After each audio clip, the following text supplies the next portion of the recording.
Yo, what's going on, you guys? It's your boy 3 Stacks in this thing, and today we're gonna go over an update from my Darklords.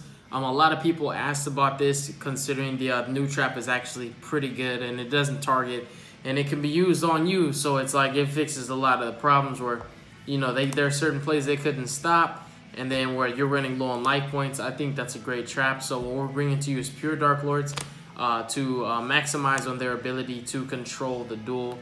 Somebody did ask for a build like this, just a control Darklord, and I think that they're very aggressive. They turbo, they spam very heavily, but when you put in an aspect of control and the ability to make boards that can actually put up disruption and threats, that makes it a well-rounded and pretty darn good deck. A solid contender if you want to play Darklords this format.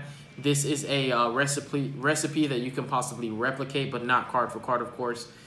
You know, net decking is not a very good idea. You want to make the deck more like you and less like, you know, whatever you saw. Every deck resembles and symbolizes you as a duelist. So think of this as a guide. The main deck is as follow. We're playing 3 copies of Yugioh. She's pretty much your, you can say trade-in. She's going to pitch herself in a Darklord card, and you're going to draw 2.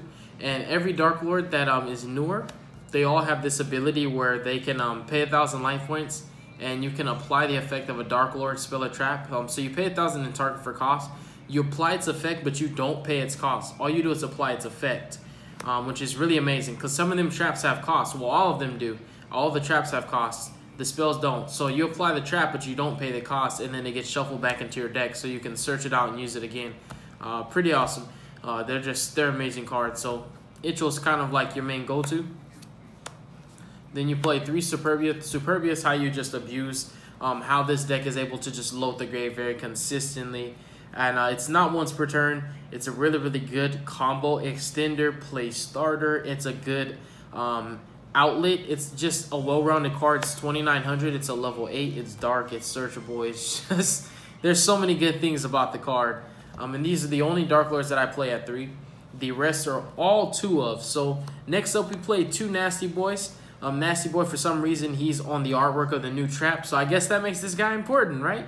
And he's basically going to ditch 2 Darklord cards to special yourself from hand. Sometimes it's the way you get your field presence. Sometimes it's just another way to load names in your grave for your to set up for your Darklord Christia, etc., etc. And then he has the same effect where you pay 1,000, apply the spell or trap, and then, you know, shuffle it to the deck. And then I do play 2 Tasmanian Devil. He's a hand trap. He's pretty much, if a Darklord would be destroyed by any means, you just discard him instead. He does not chain. He does not interrupt.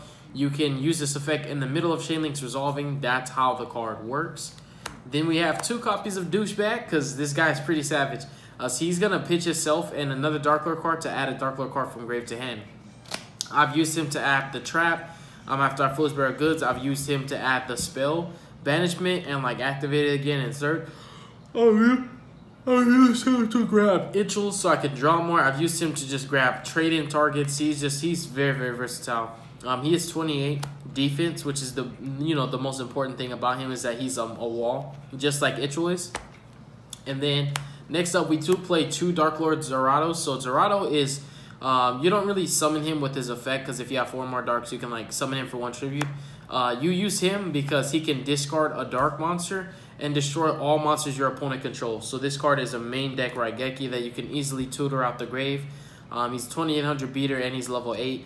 So you can just Raigeki your opponent's field. You can still attack with all your monsters, and then, you know, link summon or XYZ. It's your preference. So that's it for all the Darklords. And then for just, you know, some generic stuff, you play 2 Darklord Christias. It's very easy to set up for this card. You can manipulate your grave and load it. In addition to that, Darklords are very infamous for their draw power and their consistency. So you have no issues with seeing cards even if you play them at 2.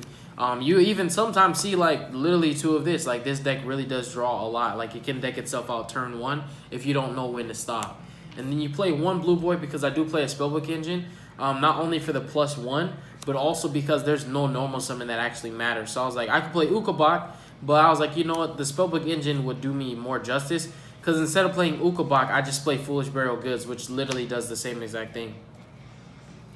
For spells, we play 3 Banishment of the Darklords. This is going to search any Darklord card, which it's pretty impressive. It can search your monsters, your spells, your traps. It's naturally, if you don't already have this card, you're going to be searching out your Darklord Contact. This is how you start up your combos. This is how you get your field presence, make your plays viable, you can say. Darklord Contact, you're going to activate this, and all the Darklord spells and traps you can only activate once per turn, but that doesn't mean you can't apply their effects from grave with the Darklords themselves. That's why the Darklord monsters are just retarded, dude. And then you play 3 Foolish Barrel Goods. This spell is really, really good in this deck. It can dump any spell or trap that has Darklord in its name. That way you can apply it with your Darklords on field. There are even times when, like, I still haven't seen Banishment, but I have a Nastin on field or an Yugioh. So I'll play Foolish Barrel Goods, dump this, and then use Nastin. Apply this, and then search and grab me another trap. Or you can even activate this, you know, search, and then use this, apply it again, and get another search +1. But Foolish Barrel Goods can even dump your traps so that you can have another layer of disruption, another form of protection, just to play on your opponent's turn. So it's very, very well-rounded. It can gain you life points, it can pop cards, it can take control of monsters, it can search Darklord cards, it can special from grave. It's very, very flexible. And then for, you know, starting your draw power cards, you play 3 Allure of Darkness. So Allure of Darkness, you can play comfortably because pretty much all your monsters are dark. They're easy to see, they're searchable. This card's never going to be dead in your hand, like, ever. And then we also play 3 copies of Trade-In. Now, Trade-In is just like Allure. You know, it's just an even exchange. You draw 2. You play a lot of targets. Then you play 2 Pot of Desires because +1s matter. This deck does break even. It draws a lot, but it doesn't. It used to, like, the way it was playing, like, I would draw a lot, but no matter what, I would always have 5 cards in hand. I like to have 6 and sometimes 7. Like, naturally, when you resolve your secrets and your desires in the same turn, you're going to have 7 cards in hand before you make your plays. And I do play the 1 Knowledge as a target for the secrets and the Blue Boys. I didn't want to play 2 Knowledge because I would have to play 2 Blue Boys. So I just felt like this was perfect. So that's pretty much like your draw power. And then for some of the 1-ups, I only play 2, which are going to be Monster Reborn and also Soul Charge. You can play Monster Reborn if you feel like your deck is going to be able to resolve it. But in Darklords, once you get 3 monsters in grave, you want all of them to be summoned. And you're going to summon all of them. You don't need Reborn, and you don't want to banish your stuff. So it's cool in theory, but I feel like these are, you know, just other extenders. You already have Contact, but these help because summoning from the grave is the primary playstyle of this deck. And then for our traps, we do play quite a bit. It's just 5, but they're searchable, and you can apply their effects multiple times. So we played 2 Darklord Rebellions. This is probably one of the better ones. Of the 3, this is probably second best. It was first best before we got the new trap, but this is gonna basically destroy any cards on the field, and it doesn't target, but it does destroy, but still it doesn't target. So if something can't be targeted, but it can be destroyed, you can hit like Darkest Diabolos or whatever that guy is. Anything that can be targeted, you can just kill it. And what you do is you activate this, you pop a card, and then you apply it from grave using the Darklord monsters, and you pop more cards. So going second, you can break boards using this with like Foolish Burial Goods or even Yugioh, discarding this and loading it in your grave so you can pop cards and break boards. And like that's the second best one. This is the new trap. This is the best one. Take my word for it. It has the same cost as all the traps. Remember, when you activate them, you pay their cost. But once they hit the grave and you use the Darklord monsters to apply their effects, you do not pay costs. So the Sanctified Darklord, pretty much what it's going to do is it's going to negate the effects of a face-up monster on the field. And guess what? It doesn't target. None of the Darklord traps target. That's what makes them so good. It doesn't matter if a card can't be targeted. These traps will hit it. So it negates the effects of any face-up monster on the field, your field or your opponent's field.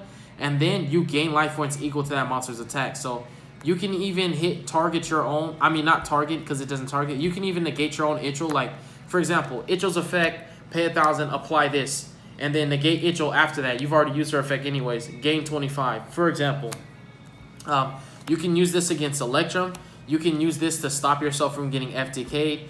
You can use this against like big beefy monsters, like for example, Blue Eyes, gain 3,000 life points. Why I say Blue Eyes? Not a Blue Eyes, an alternative, a Blue Eyes alternative. They're like, oh, pop your monster. You're like, chain this, negate it, and I gain life points. So it's like, it's a very, very, very good card, and it keeps you in the game. So now there's no limit to how many times you can use the Darklords because your life points can always be replenished with this, and this will always go back to the deck, so you'll never run out of this. So long story short, you're never gonna run out of life points as long as you play your cards right. And then you have one enchantment. What enchantment does is it's going to take control of your opponent's monsters. It doesn't target. it doesn't destroy. So if something can't be targeted or destroyed, you can't use Rebellion. Like if it can't be targeted, but can't be destroyed, you use Rebellion. If it's neither, like it can't be targeted or destroyed, you can just enchantment it. I'm sorry, you can sanctify Darklord and then just, you know, pop it with anything because its effects are negated now. Or if you want the monsters, like it's a really nice monster, like for example an Electrum, you can take the Electrum, use 2 more monsters, including the Electrum, and make a board load with that. So the 5 Darklord traps, they make the deck very competitive. They're the reason why this deck can actually, you know, perform without even going into the extra deck. You can just do main deck control. And then for your extra deck, I do play the Spider package. It's just insane. It just breaks boards. It's too strong. Then I play Super Dora because she can make any of my monsters unaffected by any card effects, which is better than Masterpiece. I do play Zombie Stein. He's a flex card, but more importantly, he's 4,500. So after you use his effect, you can you can sanctify him and then gain 4,500 life points. And once it goes to the grave, you can activate the Darklord's effect, pay 1,000, and then gain 4,500 more life points. So in one turn, you can gain 9,000 at the cost of 1,000. So you can gain 8,000 life points. So that's why if you're playing Darklords, you need to play this because of this trap. Like, it'll be so annoying. Your opponent will be trying to grind you, and out of nowhere, you gain 8,000 fresh life points. It's crazy. So this card's good. Titanic Galaxy and Felgrand, more negates.